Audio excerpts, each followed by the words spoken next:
Welcome to Across the Table. I'm James Finocchio, and we feel around here everybody has a story to tell.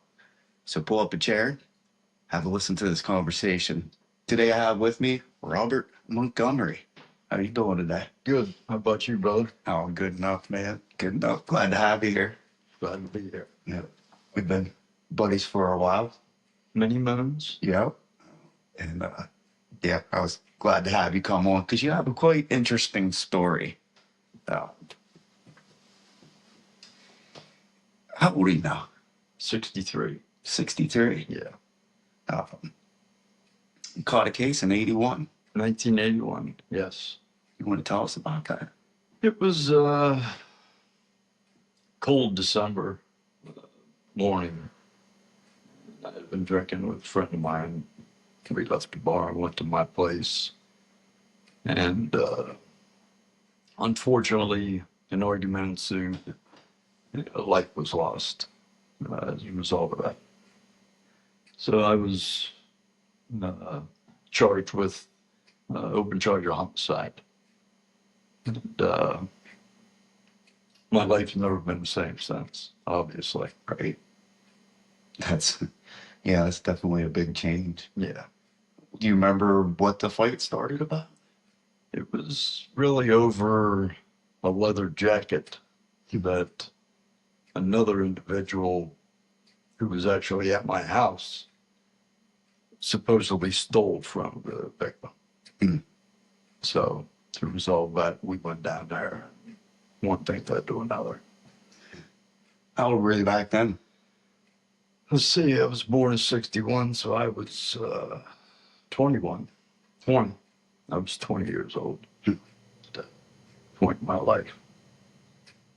Troubled life, Yeah. no doubt. So, like, what was it like growing up for you? I was the last of 5, 7 years between my brother and I. And I would say I was just kind of like in the background, Mhm. you know. So I always had a big thing is to gain attention.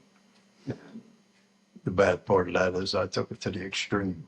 Right. So kicked out of school, trouble to juvenile, Mm-hmm. down a bad path, you know. So you had been in the 10th Street detention home. I've been there, yes. And ended up in Louisville for 60 days as I was just young, probably 13, maybe. What was that for? Burglary. Burglary. This is juvenile, yeah. Got him on recommendation, came home, probably completed that probation. And then worked odd jobs and stuff, you know. Never really had a plan or any drive to do anything. Joined the Army and was sworn in. And 2 months before I was to leave, I got an notification and hurt somebody pretty badly. And I couldn't go to the service. They had discharged me. Mm. Life might have been a little different Yeah. had I not turned left Yeah. that night.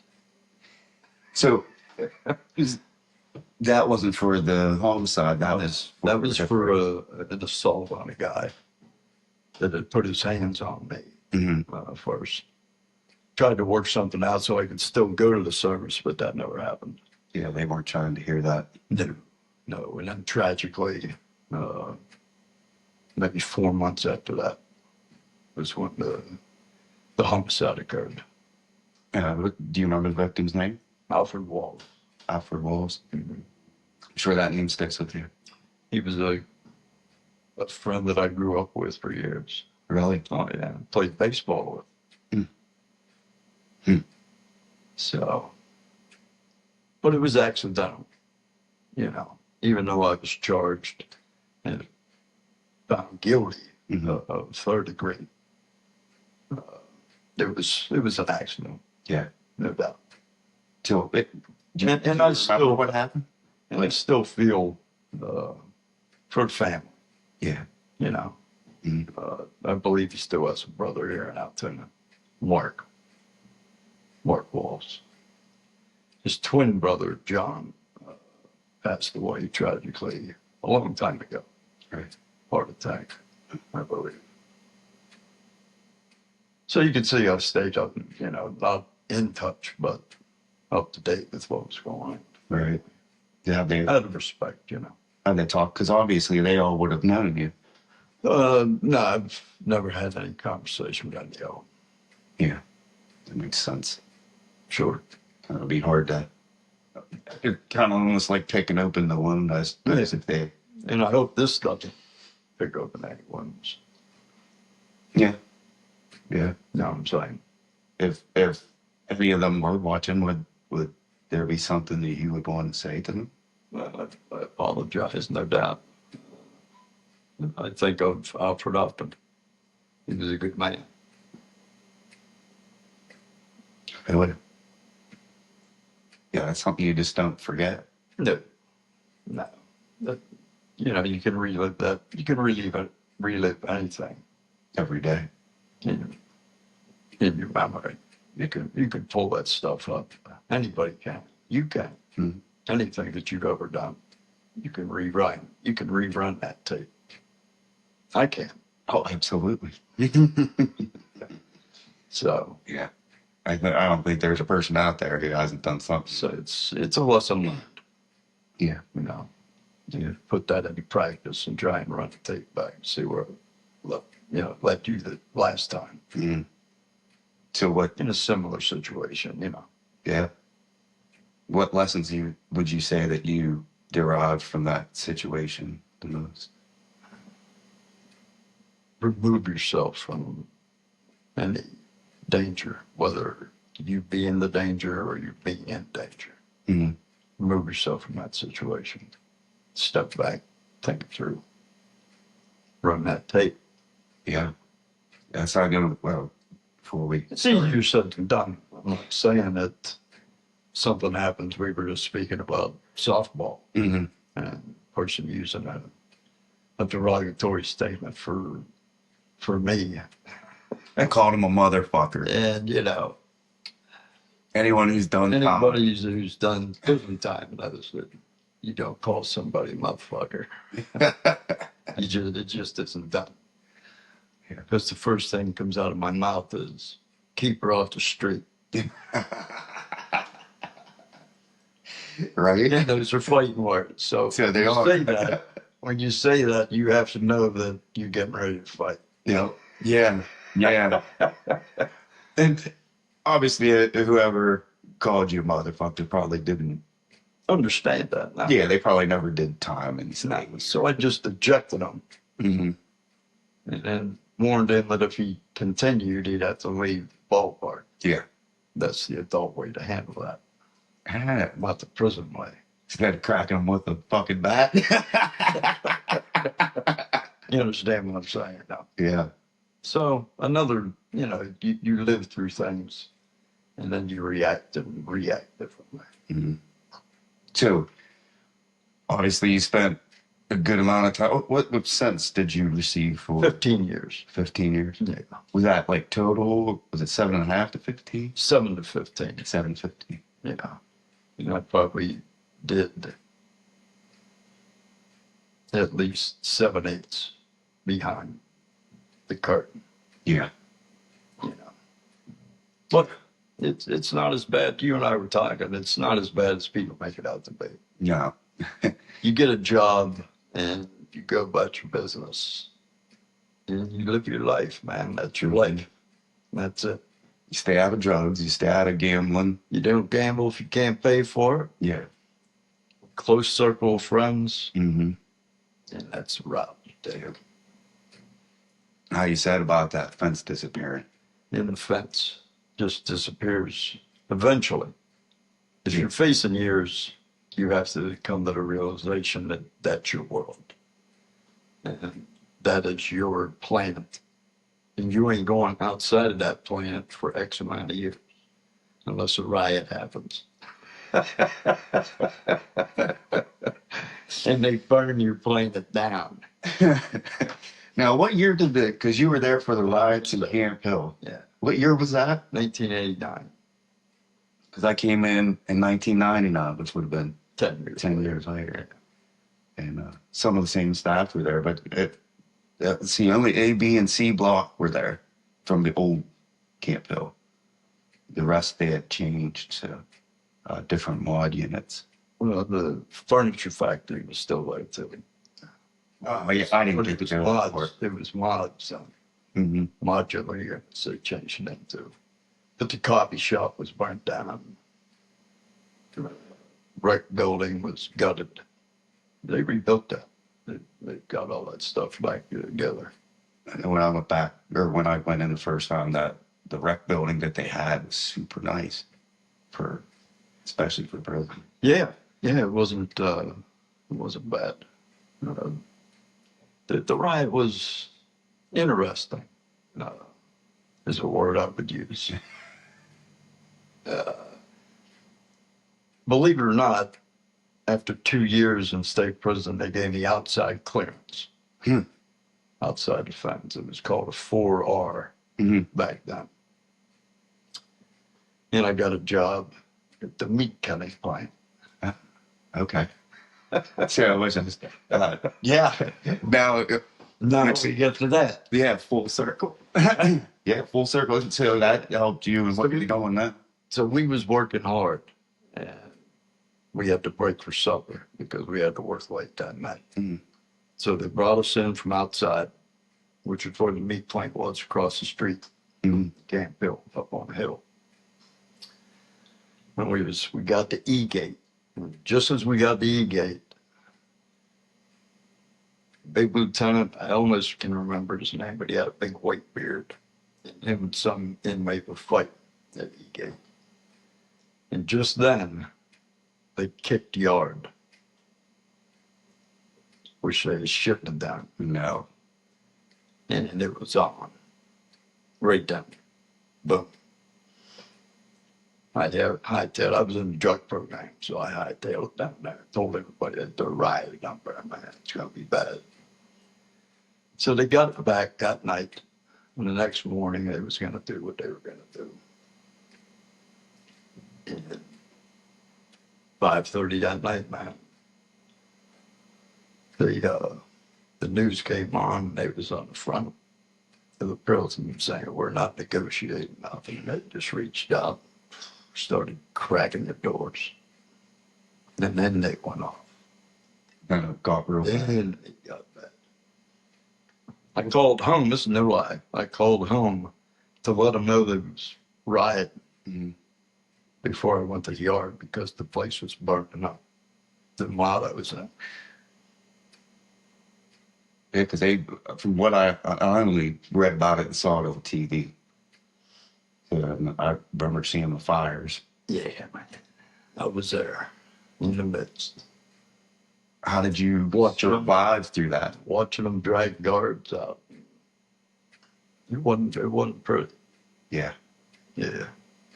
Because that's what we were talking about. Sergeant Silver, there was always that rumor that he had been. Yeah, but it was Vasker. That was the guy's name. Vasker. Cape Block Vasker. Interesting. But yeah, it was another thing. And I don't know, they came to my side. After they got the prison back, it took a few days, I think. They had the horses in there. Oh, yeah. I can tell you stories about the yard because we slept in the yard for 2 nights. Yeah. At the end of October, it was cold, man. I'll bet. Yeah. There's some days it's real cold in October. And they took us up in blocks, 4 in a cell, and then they'd come down the blocks screaming. If you didn't have your hands up, your elbows weren't above your ears. Fixing the window. They were coming in. And they were running people across all day, all night long, to the hole. So Bent over, heads down, arms pulled up. Yeah. Stick on the back of the neck. Oh, I remember a couple trips to the hole like that. It was not fun. But then they came to my cell one day and asked me my mother's maiden name. Next thing I know, it was on a bus going to Lewisburg. Hmm. And then put on plane. For those who don't know, Lewisburg is notoriously one of the most dangerous prisons in the United States, as in Lewisburg, PA. Yeah, USP Lewisburg. It's pretty big. Yeah. You could put 2 camp hills inside the wall at Lewisburg. Yeah, sorry, it was Lewisburg, not Lewisberry. I misspoke. It's close to that town, I think, though. Something like that. Yeah. I know it wasn't that far from Northumberland. Yeah, we were there for maybe 2 days. Put us on a plane, flew us to Georgia. Georgia. United States Penitentiary, Atlanta. Another fucking bad stop. Yeah, you could put 2 Lewisburgs inside the wall of Atlanta. Good grief. Big prison. That's yeah. Yeah, it's unbelievable. So that had to be an experience. It was quite an experience. And then got bused to Fort Gordon. Where's Fort Gordon? In Georgia. It was a hot box. I got to be a tier worker for some. My uncle sent word that to give me a job. They had officers coming from all over the country to work there, 12-hour shifts. And my uncle was in Terre Haute. And the guy was coming. He says, "Well, my nephew's there. Put him to work." So guards from Terre Haute said, Uncle Tom says, "Hey, you want to work? Click." Nice. Yeah. Reaching out and touching somebody. Yeah, that is pretty cool. Kind of pretty. But I ended up back in PA eventually. That's a story in and of itself, coming back through Atlanta. That was quite a trip there. In what way? Celly that I got when I got back to Atlanta. I was on the 5th range. They have the gun walks out on the windows. All their cells are inside. They're 50 cells long, 5 tiers high. That's not quite the same as walking into Camp Hill. No.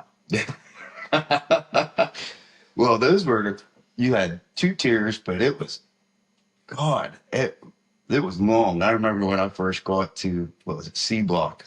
I came in. They weren't even that far apart. That's probably about this big, and you had They hold about 500, I thought. yeah. You look down that tier, it's so long. I was like, oh, I'm in prison now. Made the big time. Yeah, I guess this is what it's all about. But I got out eventually. Made some more mistakes in life.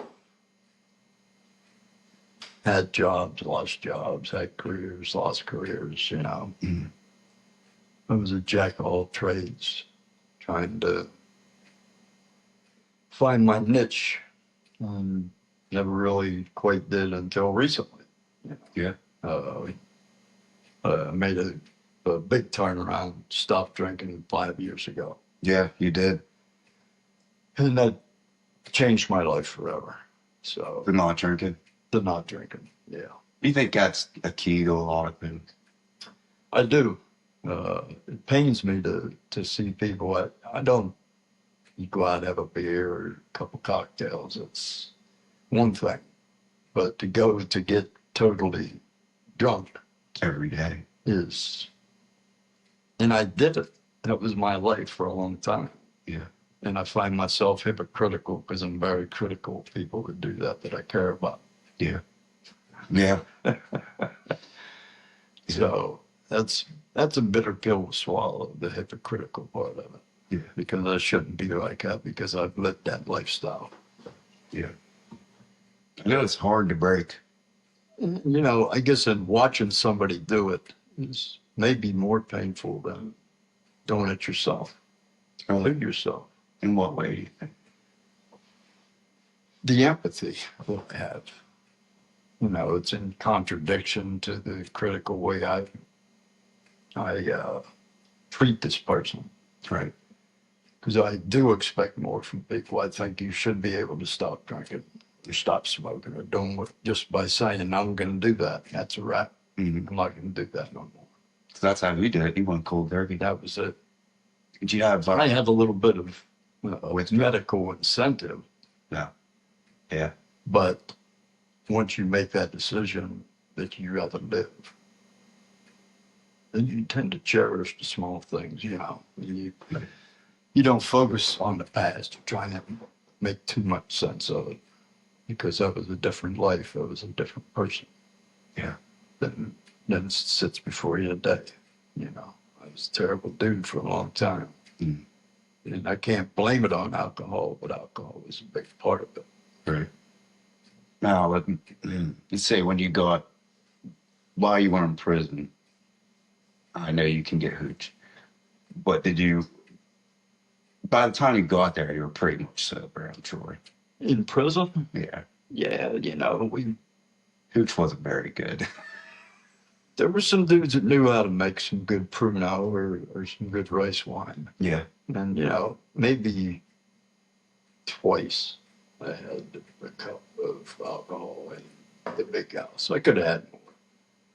Could have smoked more weed if I wanted to, but that was just something I did every once in a while. Yeah. You know, because in prison, you get pretty paranoid if you're smoking. Oh, yeah. I mean, Yep. the little stuff that you do have can be taken away real quick. Yeah. And that's when everything you have fits in a little Tupperware bin. And you're off to serve your little time. Yeah. Remember making chess pieces out of toilet paper? Yeah. With soap to hold it together. Mm-hmm. I think the pink soap. Oh, God. At least that we were allowed to have a little bit of paper in the hole so you could write. I used to watch them make the sleds and they'd slide cigarettes over to people. And, you know, Tear fishing. unbelievable. Some of them people were good at it, boy. Mm-hmm. That's something I wouldn't want to have to spend that much time in a hole to learn to do. Yeah. You know what I mean? Yeah. Yeah, I do. I always got caught gambling. We kept it pretty low key, man. You know, pinochle was the thing. You know, it was a carton of man to sit at the table with me and Palucci. There was a carton of person. Mm-hmm. You know, we were that good, man. Johnny Palucci. Never forget Palucci, man. Yeah, it's still alive? He was the last time I saw him, but that was in '05. Maybe he was coming back through on the same bit that he had. Mm-hmm. Homicide. Yeah. Something, he split his head, man. He had a big, I'll never forget it. He had a big scar on his head. Me and him were in the band together. Oh, yeah, you play guitar too? Yeah. Huh, I forgot about that. Yeah. You learned to play upstate. Upstate. Taught guitar, taught music theory while I was there. Taught music theory. Mm-hmm. Interesting. Umpired all the softball games. Outside teams. And you learned the ref while you were up there too, right? So I learned out of Uncle Tony.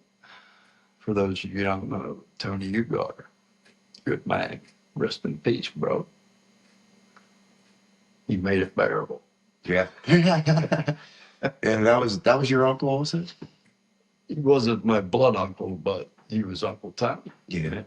I knew him from, we used to own a bar, the Cordial Lounge. And then he had, you know where 10th Street Cafe is? Yes. There was a bar down the street. He used to own that. He's a big coke dealer. But he was in with the Barilla gang. Oh, okay. Yeah. Yeah. Because that's what's that, Craccioli's, Racciola, Wax Wansley. What's the other one? Caramadre. Caramadre. I was in Huntington with Caramadre and Perilla. Yeah. I used to take Jack Perilla, his diabetic sandwich after work every night. Yeah. Call me Bobby. True story. Yeah. Who was it? Who did the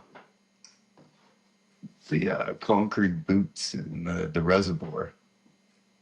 Isn't that Tyrone Reservoir? That was up, I forget.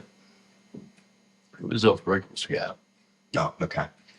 That's where they put him. That was, I forget the dude's name. But they killed him. Mhm. Does that sound right? That sounds right. Stabbed him in the head with an ice pick. Killed him. Wrapped him in chains, didn't he? Wow, I ain't gonna go into that. But Yeah. Yeah. Oh, and that was around here. yes. I don't think people realize how much mafia had influence back in the. Well, yeah. There was some. The Wheat Bridge area. Mhm. I remember him. There's a pole wall down by where the 7th Street Bridge used to be. Remember the old 7th Street Mhm. Bridge? The big blue Mhm. metal joint. Yep. That's how you know you were in Altoona when I was a kid. It was, Across the big blue metal bridge. Yeah, there was a pole wall right there. I forget the name of Brunswick. The Brunswick. I've heard of it. I don't necessarily remember it.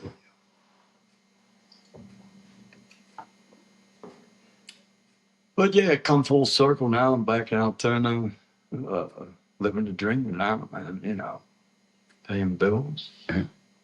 good credit, Loving what you're doing. meat cutter. I'm surprised a lot of meat cutters end up with like messed up shoulders. Like my buddy Dave Sipes, he was a butcher for a long time, but like all his shoulders and stuff are messed up from throwing around sides of beef. Well, yeah, but them days are long gone. So Right. do it like that. Now everything comes in cryovac. Okay, and they already have Well, like or- smaller pieces, or Yeah, like a whole beef loin is pretty big. Mhm. So you got a short loin and then you got a strip loin. Mhm. And then you cut it So down. we get boxes of strip loins and boxes of short loins. Right. And then we process it from there. Just out of curiosity, where does the meat come from? Is it American beef or? Oh, yeah. It's 100% American. It boggles the mind how many animals get killed in this country every day. Oh yeah. Think of all the supermarkets in this country and the fresh beef and pork That you can and get chicken every day. that's on the shelves in every city in this country. Now, out of curiosity, do you Think know of that, moving that volume of stuff. Oh, it's crazy. Unbelievable. I can't Thousands and thousands of cows are slaughtered daily. Hundreds of thousands. Yeah. That's it. Them people get paid. Yeah. No, the thing is, my buddy, he raises cattle. What was that? He raised them for 2 years. From what he was explaining to me, that like meat we get in the supermarket is generally about a year Or less. or less. But it's fresh. Yeah. You know, I mean, it's Yeah, especially with cryovacing and stuff now. but that stuff's probably all automated, Yeah. you know, but they still have cutters, people that shave them, Mm. you know. I find You it got to kill them, bleed them, skin them. You know, they don't waste nothing. Yeah. Zero. Really? Really. What, Nothing is wasted. what do they do with the skin? No. Handbags, clothing. Jackets. Oh, yeah. Duh. It's beef. That's great that they got barely any waste. There's no waste. I don't know. Mm. Just, you know, I guess that's skill. Yeah. I think they even use the quality. Everything. Everything. I worked for Silver Star Meats for a while. Did you? Yeah. You buy chicken, beef, and pork, hot dogs, Mhm. which most people, that's what they buy, is chicken, beef, and pork. Yeah, it's kind of And it's a little box of beef, a little box of chicken, with snouts and tongues, Yeah. pork snouts and tongues. So when they say assholes, and they're not kidding. It's there somewhere. Yeah, somewhere. I'm sure you recognize it, but I probably dealt with a lot of stuff. yeah. They don't lose nothing. It's just amazing to me. It is. The way we feed a country now is quite different. It's unbelievable, man. Yeah. We've come a long way. Think about how much longer people live now than they used to. I think it's sustainable. I don't either. I think the planet will eventually do something to regain balance.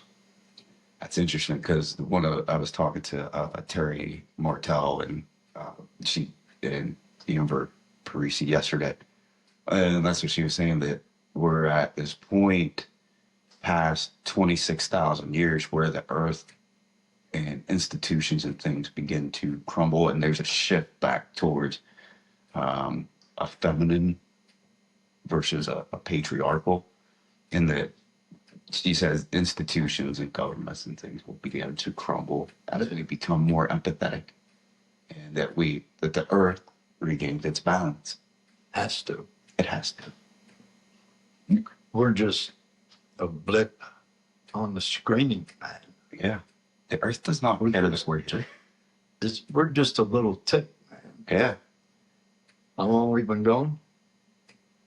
Well, 1,225 years. yeah. That's it. Yeah. The Egyptians were over 5,000 years. Yeah. And what happened to them? The Earth took it back. Yeah. Now it's, from what I understand, Egypt, the Nile region used to be not desert. It was a beautiful oasis. Yeah. And then the Earth decided, hey, They get it back. taking it back.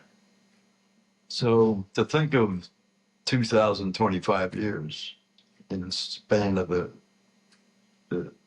eons on this planet is just a little tiny little tick. We don't even measure. Mm-hmm. I don't believe. I don't think it does. And we'll destroy ourselves. Yeah. It's sad to say, Yeah. but there's too much greed. There's no brotherhood. That why can't we all eat? Yeah. Why can't we all live well together? Why can't everybody each other? eat? Yeah. But smile at somebody, man. Yeah. And dude, when you break bread with someone, you sit down like us, have a conversation. People aren't screaming and yelling at each other about the dumbest fucking shit. It makes no sense, you know. Well, you know it. We know we won't. That person shall remain nameless, but you know someone that they get mad at me over politics, and they like disagree. You know, our politics are so diseased, man. It is disgusting. You know, the people in there are too old. Mm-hmm. There should be term limit of at least 60 years old, man. You can't be 60 plus And be about it. Yeah, let the next generation take over. The youth of this nation has to stand up and say, we don't want this kind of government anymore. Yeah. This bullshit that's going on. There has to be a better way. There is. It's just human nature. Yeah. You know. Because, you know, somebody says, why can't we just leave them people alone? Well, because it's human nature to conquer. That's all people have done for millennia, is conquer other people, make them slaves, convert them to their religion. It's been happening since the dawn of our age. And it just makes me shake my head that we're all brothers and sisters, man. You just can't see it. Or the money. It's all about money, man. And power. And power. You know, I think about like the closest animal to us is chimpanzee. They war with each other constantly. Yeah. It's a constant battle. Sometimes they eat them. Yeah. Somewhere our ape brain just can't get past that. You have to conquer. Yeah. And go to that higher. And the world sits here and watches. And I'm no Middle East dude. I'm no this dude or that dude. Live and let live. That's my motto. Mm. But these Palestinians are trying to get food. Yeah. And the world's watching Israel kill people that are hungry. Yeah. So they're among us. They're still hungry. Yeah. They don't believe what you believe. Okay. Give them a piece of bread. Start with that. Yeah. Reach across the table with a piece of bread. Yeah. Let me help you out, bro. It is that simple to just be human. I know. I saw a video of a man trying to put his kid back together. Yeah, man. If you ain't got a heart, dude, maybe you can look at that and be like, "Fuck him." I can't. Me neither. I can't. Because me as a father, I think, what if that was me, man? Yeah. One of my kids are blown to bits and just insanely sad, and trying to, like you're gonna Frankenstein your kid back together. That's odd. Stating. It is. And then you've seen a lot more like the early civil rights movement and stuff like that. We see still today that certain elements of our society are no better off now. They're actually worse off. Sure. When other people tried to step in, and I'm not sure the idea was to help them. I think it was to kind of contain. Probably. Maybe. I don't know. Maybe someone had good intentions. I struggle with the fact that they still refer to themselves as African Americans. Not that they shouldn't identify with their heritage, but they're Americans. I don't see them as black or I don't see them as Chinese. If you're an American, You're just American. you're an American. Yeah. Which means everybody. Yeah. Mm-hmm. On a application that asked me race, I put human. Yeah. I love it. Yeah, right? I love it. Because what other race is there? That's the only one that really matters. Human race. That's how you feel in your heart. That's what you have to put down. Yeah. I'm a human. Mm-hmm. An American human. Yeah. And lucky to be an American. Yeah. I do not think that people that live here appreciate. Like, I've never been outside the country except to Canada. So, and I was good in Niagara Falls when I was like 12. But from everyone I know that travels, and that yeah, there's beautiful places in the world, No doubt. but they can't wait to come back home to America. No doubt. Yeah. It's like we're throwing it away. Yeah. Feels like it. Well, that's what humans do. A lot of fear mongering too. In our nature. But you have political assassinations with a president who wants to be an autocrat, I think. Not sure. I mean, he says a lot of stuff. I was very impressed when he said they don't know what the fuck they're doing. Yeah, me too. Because I've been waiting for a president to actually say that on television. Mm-hmm. He was the first one, so I got to give him credit. That's a Nick team, babe. Imagine trying to referee that. Two sides that have been fighting forever, and they just don't know what the fuck to do. done. Like, oh my God, what do we do with peace? It's like the dog that caught the car. Just, now I got the car. What do I do with it? What do now? Piss on the tire. Yeah. But I think people doing this, sitting and talking about experience. Sure, you know.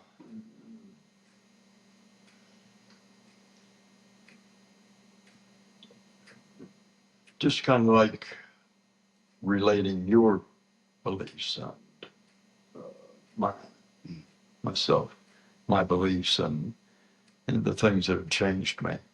Uh, I'm a much softer person now, I believe. Oh, you're definitely softer now when I first met you. Yeah. And it comes with not only age, but experience and Perspective. perspective and removing the most negative thing in your life that's preventing you from moving forward. Yeah. How would you define moving forward? Incremental. Uh, I didn't have good credit overnight. That's a big thing for me Mm-hmm. because I was such a lousy creditor in the past. Mm-hmm. So it feels good to be a member of society, Mm-hmm. you know, Yeah. a sober Yeah. member of society. One that's paying their share and keeping up with their bills. But, you know, the incremental growth that credit cards give you. You know, you start out with one that gives you $200 or something. You keep paying on that, and the next thing you know, you're getting credit cards through the mail. Yeah. And the next thing you know, here comes one with low interest rate, $2,500 limit, no fee. That shows you that you're doing the right thing. Yeah. And then you have that fallback, and just in case you need it, then like something breaks on your car. Yeah.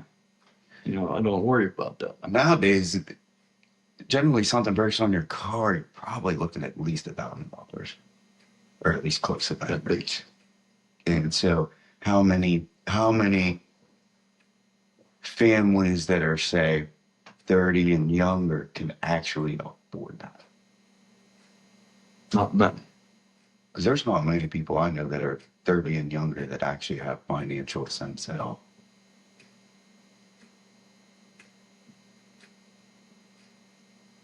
I know my financial successes, you know, my work ethic, and I worked for a really good company, and they care about their employees. They really do. And it shows because they're ranked in the top of the company. That store is ranked like number one. For certain different things, you know. And that would be Giant Eagle. Yeah. And what is it that they like about them that makes them such a good company to work for? Their core values, you know, it's respect, caring about the community, caring about the product that they present to the community.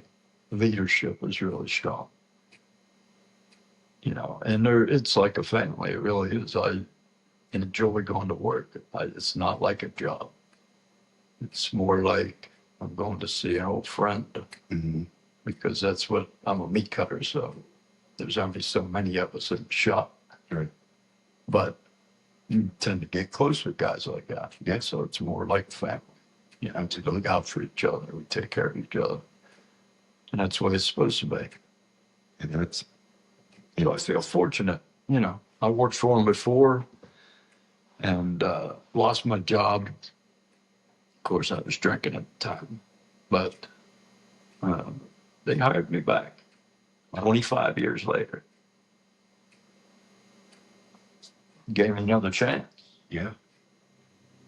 And I'm grateful for that. I'm glad it worked out for you. No doubt. That's excellent. It's good to hear because a lot of a lot of felons think that they can't get jobs, and that is not necessarily true. You know, I went to JTPA Mhm. and went to umpire school Mhm. in Florida. Mhm. I was certified major league Mhm. umpire. Not that I could do it because of my physical health. Mhm. But you can do anything if you research it. But you know, anybody that's struggling with addiction, all you got to do is stop, man. Just stop.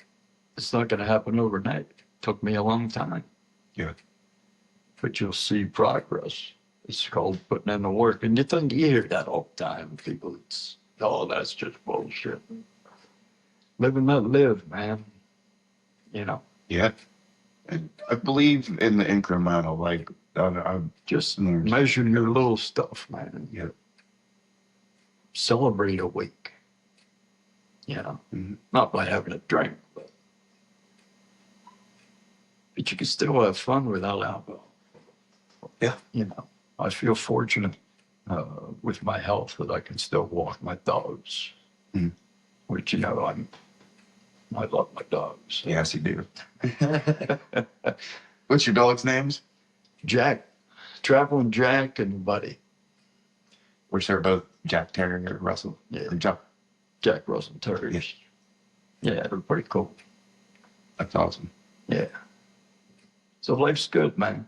It's good on this side. It is better than having a How gatekeeper. about you?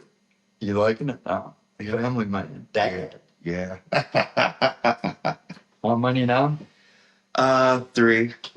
Three. Yeah. How is the young man? I'm not going to turn this interview around, but how is your boy? Good. He was my first interview. Was he rough? Yeah. He's 21. He's well, he's 90% in the union now. And Sweet. so he only has 500 more hours to work. All his schooling's done. He has all his certifications. So. Good for him. Yeah. And he's pretty excited about his clothing line because he knows he doesn't want to be in construction forever. No doubt. So he's trying to. Lump sum, sure. Yeah. So, but yeah, I've been pretty proud of him. Doesn't really drink. Doesn't smoke. Goes to the gym. Nice. Yeah. I'm pretty happy for him. He seems to be enjoying his life. Yeah, I got 9 grandchildren down in Florida. Good grief. Yeah, 2 daughters I have. Yeah. I've never met your daughters. She hasn't been there for probably 20 years. Yeah. They've been down south somewhere, different places. Yeah. 9 grandkids. How's that feel having grandkids? It's pretty cool, man. You know, I don't see them, so I'd like to live near them so they come over and hang out with pops, you know. Yeah. Isn't that weren't you headed to South Carolina or Florida? I'll keep thinking about it, but I mean, I'm getting me cut and drop down there. I travel well. My skills travel everywhere. And Even umpiring, I can get. yeah. They pay big bucks down there, so probably 90, $100 a game. No, that's not too bad. That's not too bad at all. But the meat cutters probably make more money. Yeah. 25 plus probably. Yeah. Heck yeah. That's awesome. I mean, at least your skills travel well. Yeah, buddy. Yeah, they won't just stay here. Certified chef. Oh, yeah, that's right. Yeah, I forgot about that. Good grief, man. Yeah. Been to a lot of schools, man. Yeah, where'd you get that one at? Pittsburgh. Pittsburgh. Even Culinary Culinary Academy. So why didn't you ever follow that one? I found out I didn't like working in a professional kitchen. Very fast paced. You know, I worked at the Pittsburgh Hilton for a while. Did it? Sous chef. Worked at the Stone Mansion Inn in Sewickley. I kind of know where that's at. Sewickley. North of Pittsburgh. Okay. Like, So you're a butler? yeah, Butler's over about Sewickley straight up, I think. Okay. Straight north, where Butler's Liverpool.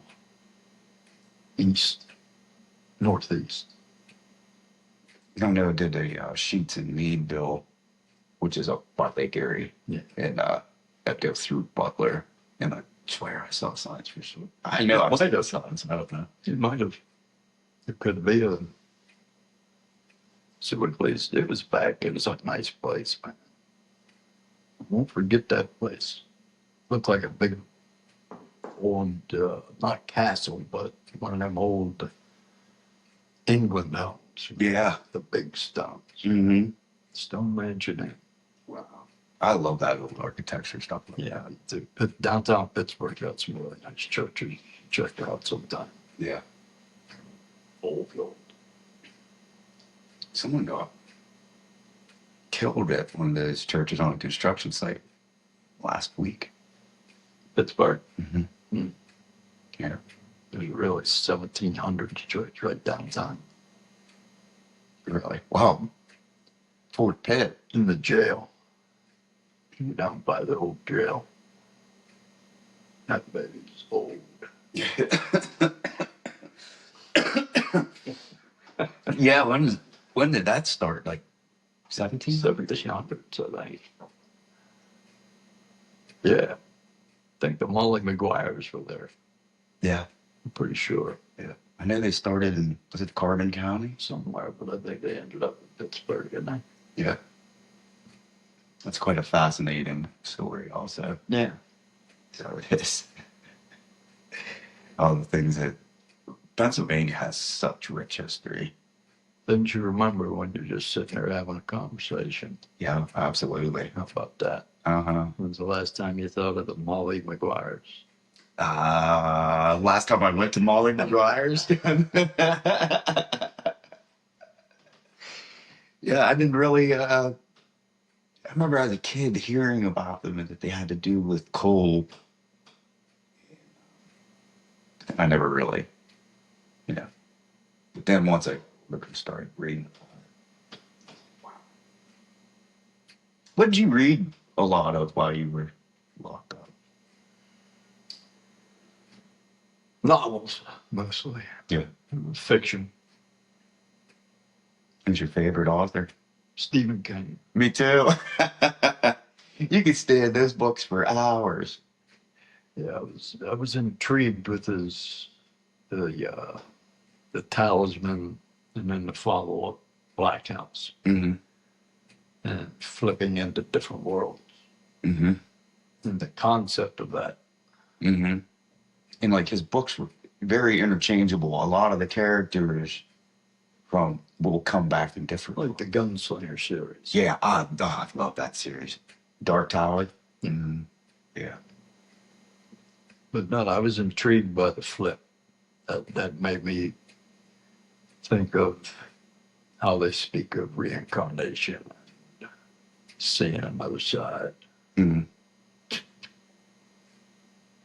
So then when you get into like quantum physics and stuff, that we could exist on different planes. I'm counting on Mm-hmm. I'm hoping that there's like really a point. I feel like there has to be a point to this existence, this consciousness, this. I just think that we keep on moving. I think it's interchangeable. I believe that we've all lived past lives. I believe deja vu is just a spot in time where you would habit the same space as the person before you Mm-hmm. was. Mm-hmm. You understand what I'm saying? Yeah. When you go, wow, that feels like I did that before. Yeah. Yeah, we're just like a glitch in the matrix. Yeah. If you to put it in today's terms, I guess. Yeah. Where you're almost like crossing paths We with. actually bump into the same spot in time. Mm-hmm. And it happens. I believe it does. So, yeah, I think that all the souls that have gone before us, I've had not out-of-body experiences, but I've had some shit that I've seen that's made me go, I think I've been there before. Yeah. you know. So I think if you just go back through time and if everybody just keeps flipping because we're electric energy and that has to go somewhere, it just doesn't go. It cannot Electricity be created or destroyed. Right. And so It has to go somewhere. yes. And I think it just goes to the next circuit Yeah. on through time, over and over and over. You just don't have no conscious memory of it. But sometimes you do. And some people recount that. Mm-hmm. I find myself in a large meadow. It's beautiful. There's a bee distance, whatever, you know. Different for everybody. Yeah. That's interesting because the guest I had last night, she's had many Terry. She's channels energy, channels different things. Mm. And she does past life regression also. Yeah. I fully believe we've all lived thousands of lives before this one. Yeah, her idea is that you keep coming back until you learn what you need to learn. I don't know that there's that big of a demand on it. Mm. I believe it's just the natural way things go. I can definitely see that too. You know what I'm saying? Mm-hmm. That it's just continuous over and over and over. The circle of life. The circle of life. So that, you know, a lot of people you hear, they say death is just the beginning. I've heard that many times. I'm just stepping into another room. Mm. That's what it said on Uncle Tom's epitaph thing. Just stepping into another room. You'll see me again. I just stepped into another room. Yeah. I believe that. And Uncle Tom said, if you can't bury them with brilliance, baffle them with bullshit. I use that one all the time. Right, I need a cigarette, buddy. Yeah. Well, you know what? We can wrap it up then. All right. I appreciate you coming and doing this with me, brother. Not a problem, bro. I think it'll help people. It might. We'll see. Whatever about the homicide. We about homicide. Yeah, don't do any more homicides. And that's a wrap.